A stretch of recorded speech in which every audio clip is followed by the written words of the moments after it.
Ice cream for all with this BYU men's basketball team. It's working.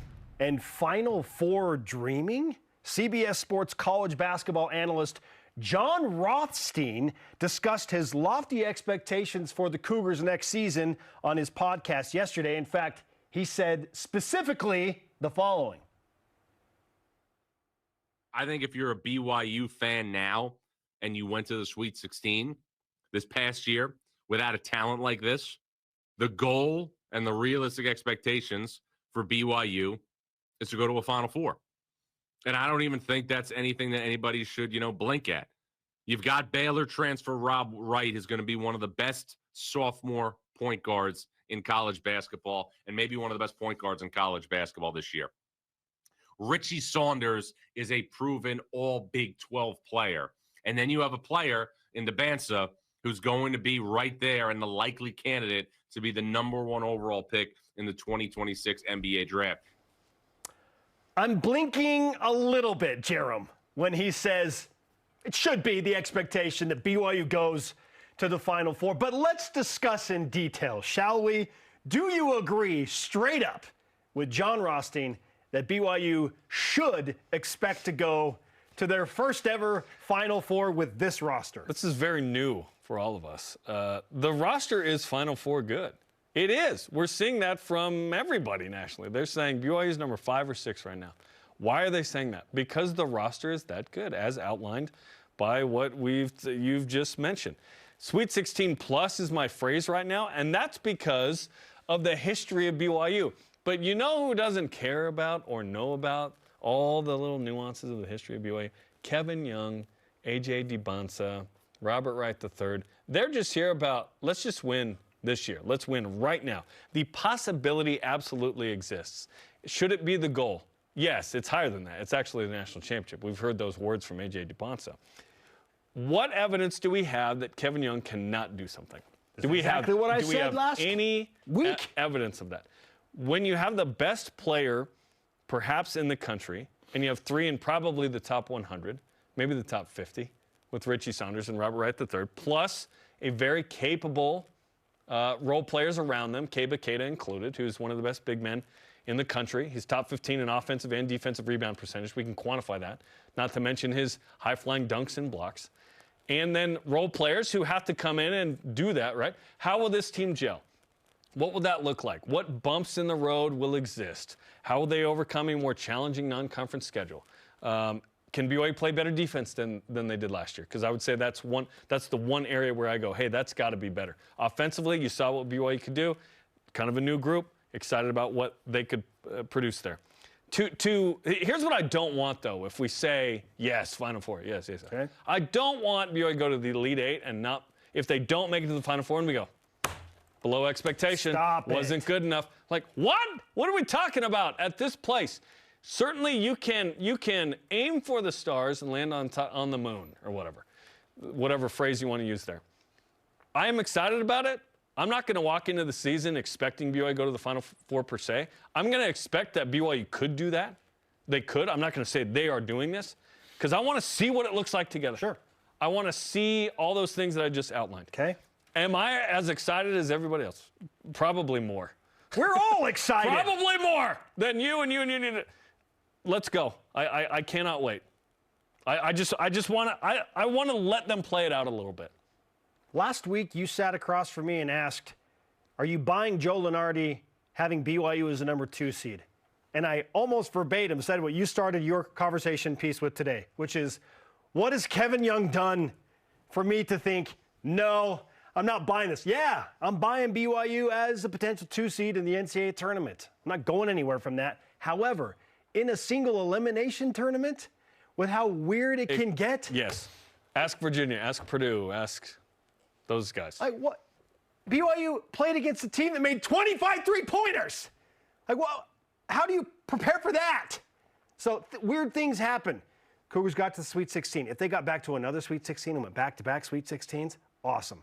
I would say that's a minimum threshold for me, though. Well, we discussed the minimum threshold. That's where I put it. It's at least Sweet 16 That's where I put for it. this group. Sweet 16. They got to win 2 games. Yep. I believe this is an Elite 8 team. Now, can you win one more game and make even more history? And make the history. Sure. Yep. But if they don't, I'm not going to say that this season was a failure. You kidding me? BYU's been to one Elite Eight ever. Now, there is a scenario where we're extremely disappointed in that. Let's say BYU's a 1 seed, and they lose to, like, some Cinderella that's like an 11 in the Elite Eight. That's a very unique circumstance. That's a very unique circumstance, but that is one where I'd go, oh, yeah, I blew that one. Dang it. How many great teams? But let's get there. Let's play this season out. Like, we need to see 35 games of greatness. How many great teams lose in that tournament? It's so tough. That's literally everybody but one. It's the beauty and pain of that single elimination series. Like if it were played like the NBA playoffs, yes, totally different conversation. And even then, you're the Cavs. You have this unbelievable regular season. You have 3 notable injuries. You're down 0-2 because you lost a crazy lead last night. Kevin Young sat in the chairs across the way from us at Studio B a year ago when we were initially discussing expectations with him for BYU in year 1. Should we expect the NCAA tournament? Yeah. And he said, in more words than this, I just want to get better. I'm so worried about just getting better and trying to win games. Like, I can't think about any of that stuff. It will naturally happen if we just get better and win. And I believe that he is in the same mindset right now. Like, the expectations are sky high. But right now it's, how do we get this team to gel, figure out pieces? They don't even have the roster Exactly. done. There are multiple guys that aren't even in the gym. Granted, I think that they have 2 or 3 more spots left.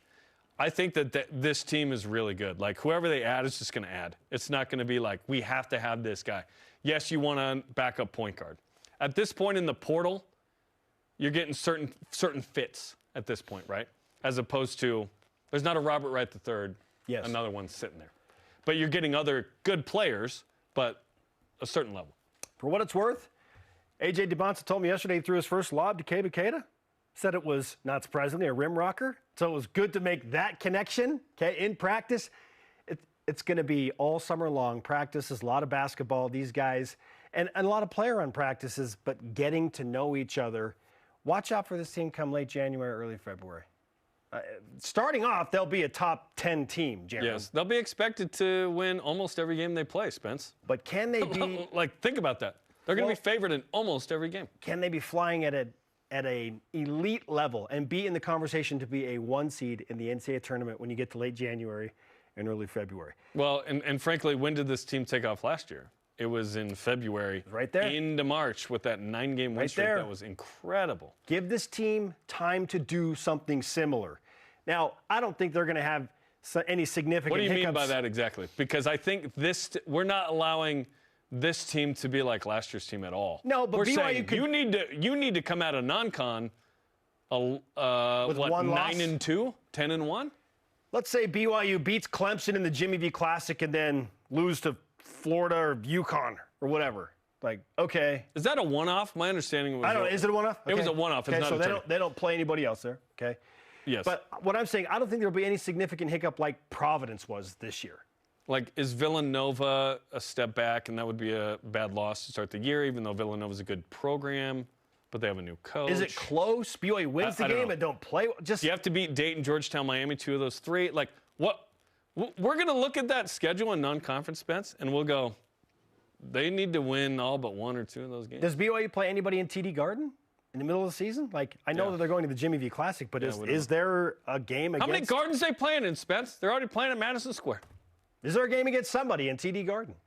Just when I say give them time, they're not going to win every game by 30 immediately. They have to figure things out and figure out rotations because there are still a bunch of new pieces. I know the BYU brings back a solid core, but it's not as big of a core as was last year. However, they have massively upgraded the new talent that they bring in, but it still takes time. It's a better starting lineup. It still takes time. So because it's a better starting lineup, will it be a better bench is the question, because the bench was really good last year. And the bench won BYU multiple games last year. I need to see them play before I definitively say that. I can say right now, though, the starters are better than last year's starters. BYU right now is a top 10 team. I feel like I can say that right now because A.J. DeBonta. They're a top 10 team. Give them time to prove that they are a top 5 team. Like, give them a month and a half. Meaning they need to win, but the margin might not be massive? Yeah. Is that what you're saying? There will be some close games. And I like that because they're playing tougher competition. If you were playing last year's schedule, no, you need to blow those fools out, man. You can't be playing close games with Idaho at home or whatever. UC Riverside was a little too close or whatever. Oh, the 86-80 game? Yeah. But new staff, it's not a new staff now. It's year 2. They're full off season, right? So they can, I believe, find the chemistry, gel a little faster because you don't have to worry about figuring out each other as a staff. You know each other. Yes. Yeah, the team on the court is newish. Like Richie's never played with AJ. Caba's never played with Robert Wright III. Exactly. For example. To the point of AJ, hey, I threw my first ever lob to Caba yesterday. Yeah. It's like that, okay. This is really a question about managing expectations. It's not a question about whether BYU is good or not. It's whether we're actually going to embrace what is right in front of us. Do we? And we are scared to do it because we've been burned before and we don't want to be burned again. But I think it's a new era. Not the magazine, but BYU basketball. BYU's never been in the Final Four you may preseason have read the magazine conversation. quite a bit. Shout out to Alicia Rose in the early 2000s. They've never been in the preseason Final Four conversation. It's kind of fun. Are you kidding me? It'd be really fun if we had a daily show and like home pregame shows to chronicle it. Oh, wait. Lots to talk about between May 7th and November 3rd when BYU tips off the season against Villanova. I'll bring this up with Sean in a minute, but because we recorded it earlier, I wish it was November 7th. It's May 7th, and it's like, can we? Well, I want to watch football. 6 months? Well, I want to watch the football season. We felt this way about basketball and football last year, and then football started 3-0. We were like, oh, pause on basketball. I actually want to not have that because I want to relax a little bit this summer, and then we get back into the grind.